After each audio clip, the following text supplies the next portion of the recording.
Good morning, Facebook friends. It's Sabrina Henney, live here, author of Beyond Success with Sabrina Henney. Let me know where you guys are tuning in from. If you're live, please type in live in the comment section. If you are on the replay, please type in replay and let me know where you guys are tuning in from. I did do 3 videos the other day, so I was extremely busy yesterday, so I didn't really get a chance to do my video like I normally do, but my friend Steven had a relationship question, and he says, my wife thinks I work too much. What should I do?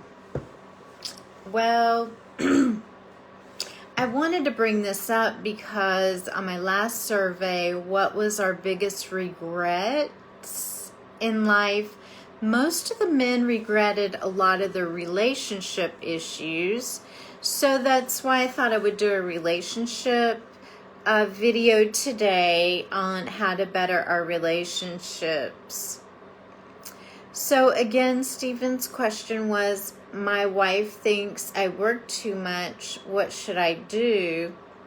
Well, my question to Stephen was, do you think you work too much? And he didn't get a chance to respond yet, but when a woman says, I think you're working too much, maybe you are not working too much, but she feels like you're not giving her enough attention or love or appreciation, depending on her love language, and what type of person she is will determine what her needs would be. Now, once again, I am not a licensed marriage counselor or therapist, but I have had a lot of experience in that realm with different people, et cetera, et cetera. But always take all your marriage issues to a professional marriage counselor.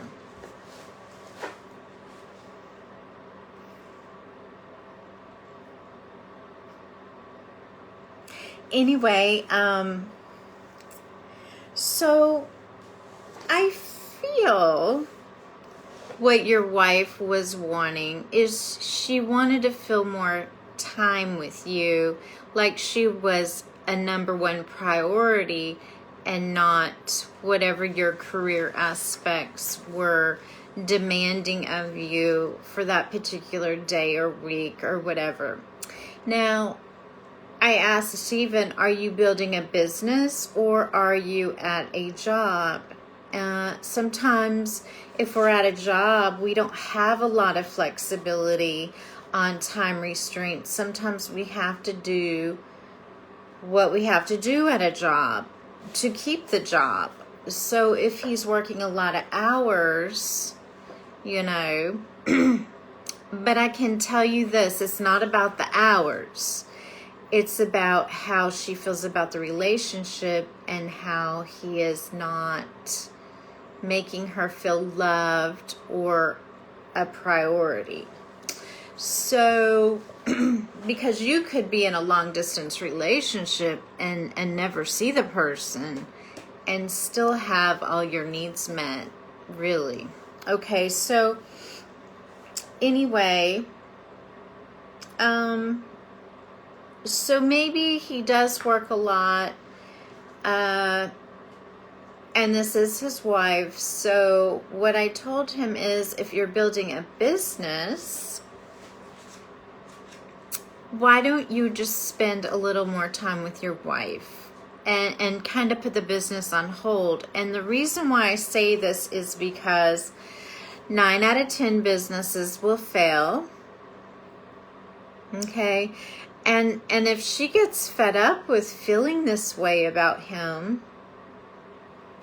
she may want a divorce. I mean, you don't know. Maybe it's just a little thing, but maybe she's been feeling this way for a long time. I don't know. But just say, that's definitely a red flag, because you definitely want to put out a mini fire. It's not a big fire. It's a little fire. So, and, you know, it hasn't, you know, started, you know, blazing. But if he puts it off and ignores her feelings and pretends it's not a problem, then it will escalate, okay? So, if he was building a business, I told him, you know, someone told me long ago, happy wife, happy life. Came from an old man. He just said, happy life, happy wife, happy life. So anyway, but just think, if the fire did get out of hand and she did want a divorce, then he would have to divide all his assets and everything he's ever worked for, and then would have to feel those losses, where if he just put his time and redirected just some of his time, he would actually save money, okay? Now, I hate to put a marital relationship in a financial realm of things, but literally he's taking time from the relationship to build something, okay? So we just have to put the hours in right perspective, and sometimes it's not about the hours, okay?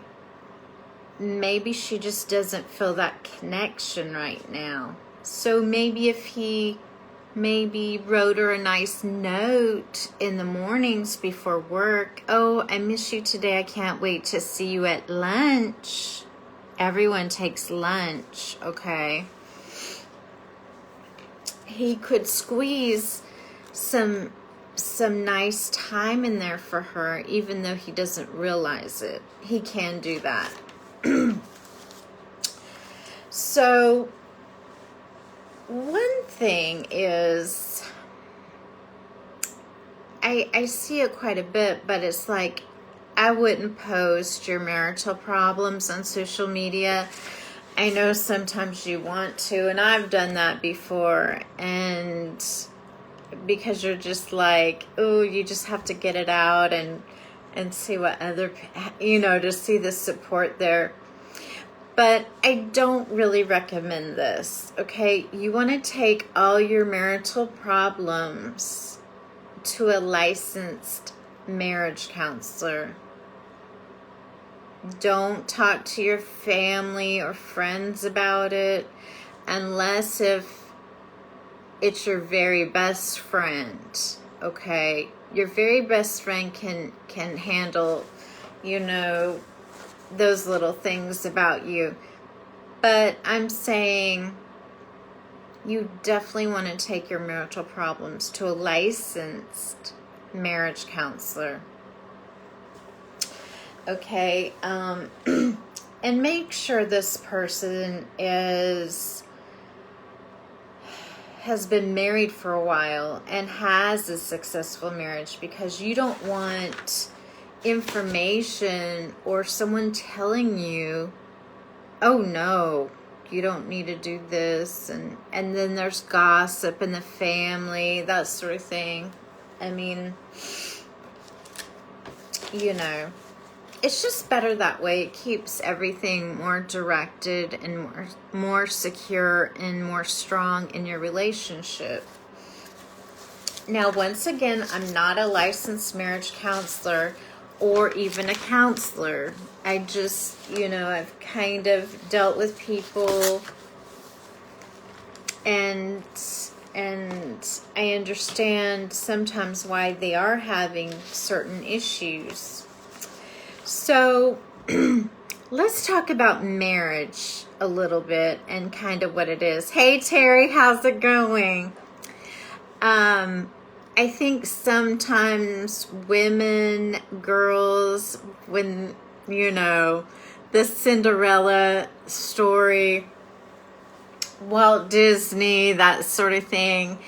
I think sometimes women, they have this special fairy tale in their mind what marriage is.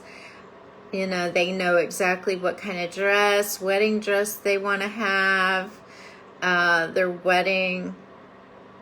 And it's kind of like, I'm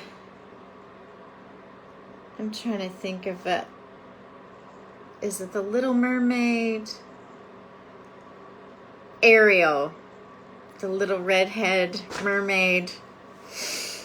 At the very end, her and, oh boy, I forgot his name. Well, anyway, she marries a prince, of course, and at the very end it says, and they were, now that they're married, they're going to be married, you know, happily ever after, that sort of thing. So I think a lot of those stories get played and stuck in our heads as little girls, that sort of thing, and that's not what marriage is. Okay, it's tough, and it's not for everybody, and not everybody can handle it, because it can be hard. Okay, extremely hard. And it can be hard being single too. Hey Brian, how's it going? But when we first, there's actually 5 stages of marriage that I don't believe a lot of people know this. So there's actually the first stage, which is the romance stage. Everybody sees like rainbows and fireworks, and you got on your rose-colored glasses, that sort of thing. Now, everything that is there, I really truly believe this. Everything on your first few dates are right there about that person. Whatever issue you may have later on those first dates, they're gonna be there for a while. Sometimes we don't see these things because we're just, you know, maybe we have our puppy dog glasses on, or rose-colored glasses, and we want to see things, or we want to pretend that it's a good situation, and maybe it's not, and maybe those issues are there. Okay, and so in stage 2, you have, they call it the disillusionment stage. Okay, this is where you come out of the romance stage, and you kind of, you know, you become more relaxed. You become, you know, maybe you'll wear your flip-flops and kind of, you know, you just feel more comfortable, more open, and you will experience some conflict. Okay, and this is the area where you might have your first fight, or you might, you know, you might experience how you might resolve these conflicts. And then there's stage 3, which is the power struggle phase or stage. Now, this can be very distressful, and this is where a lot of breakups occur, or divorces. And it's very important to know this, because it's a normal stage of marriage or a long-term relationship. As the characteristics from the disillusionment phase intensifies, it becomes harder and harder to deal with. You will most likely begin to pull away from each other in this stage. At this point, you both still believe that conflict is a bad thing. Now, a lot of people think arguing is bad, okay? It can be uncomfortable, but arguing also says, I still care about you. Okay, it's when people stop arguing is when you might have a serious problem. When your wife nags you, it means she's still trying to let you know what she's needing from you. But a quiet wife after nagging means I'm fed up. I'm done. I'm tired of this. I'm at my end. So a lot of people kind of can misinterpret arguments, okay? So I want to go a little bit of the power struggle stage, which is, this is the stage where you define unacceptable behavior, and most couples have occasionally or frequent thoughts of leaving the relationship because the other person is extremely self-centered or uncaring, disrespectful, they're very difficult to communicate with. This is the stage most couples are in when they decide to break up or file for divorce. However, if they are able to negotiate all of the landmines during this phase, they will move on to the next stage. It's kind of like after stage 3, if you get through the extreme hardship, you move on to the next level, okay? And the next level is the stability stage. Okay, this is a restful and peaceful time compared to the last time. Okay, it's kind of, the stability stage is where you kind of, the things that you were fighting for in the previous stage, you learn to accept in this stage. Like, it's going to be no use, whatever. You finally grow into it or get over it.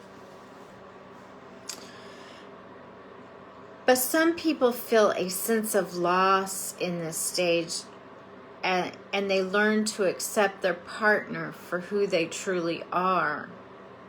Since this means they have to let go of the fantasy that was established early on in the relationship. That is so true. And in the first stage, in the romance phase, I believe a lot of people are just not honest about who they truly are.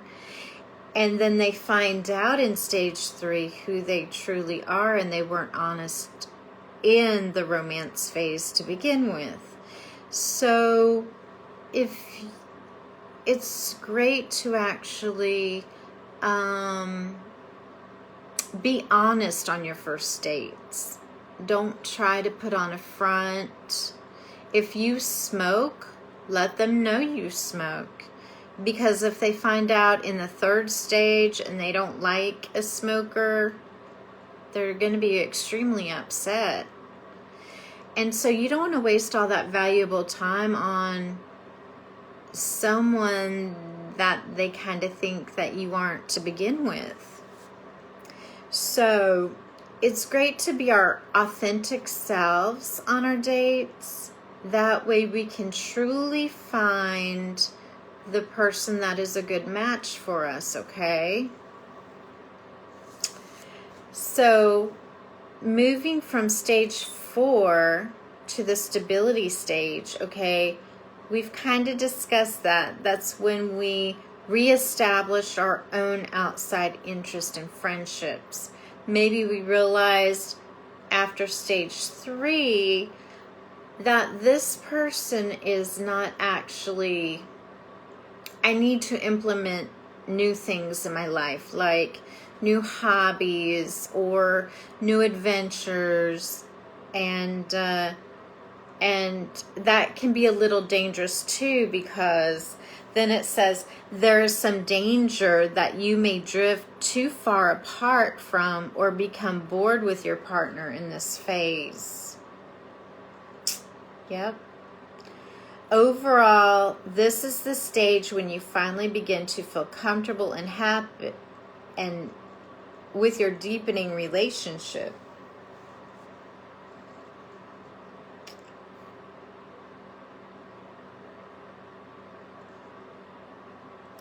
Okay, so stage 5. Okay, stage 5 is the last stage, okay?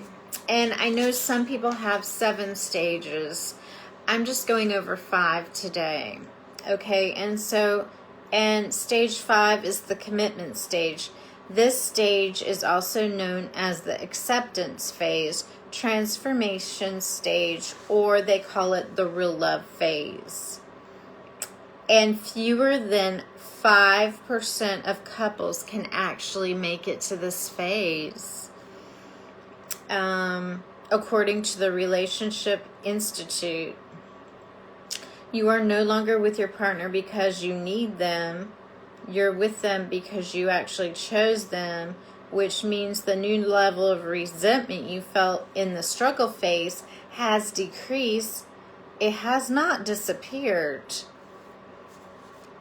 Your struggles have not disappeared, but it's more of a refined group, okay? And you've collaborated to overcome many challenges together and have grown to accept and support each other without restrictions. Because like in stage 3, you have a set of rules you could have created for your partner. Why are you doing this? Why are you doing this? And then in the last stage, you're like it doesn't matter. You know, you kind of been through that, and now your relationship is more refined, more flexible, and you can do these things. You've kind of grown together. And then some people don't make it through stage 3, and they actually grow apart or divorce. Maybe they couldn't deal with certain things, or certain things that came up that they can't get over. Okay, so anyway, that all this information was taken from basically it's called Solid Rock Solid Marriages, and it is a Christian-based teaching. So anyway, just wanted to share that with you guys today. I hope you got something out of it. If you feel this was of value to you and you know someone that really needs this, feel free to share it, okay? And have an amazing day. Talk to you guys tomorrow. Bye-bye.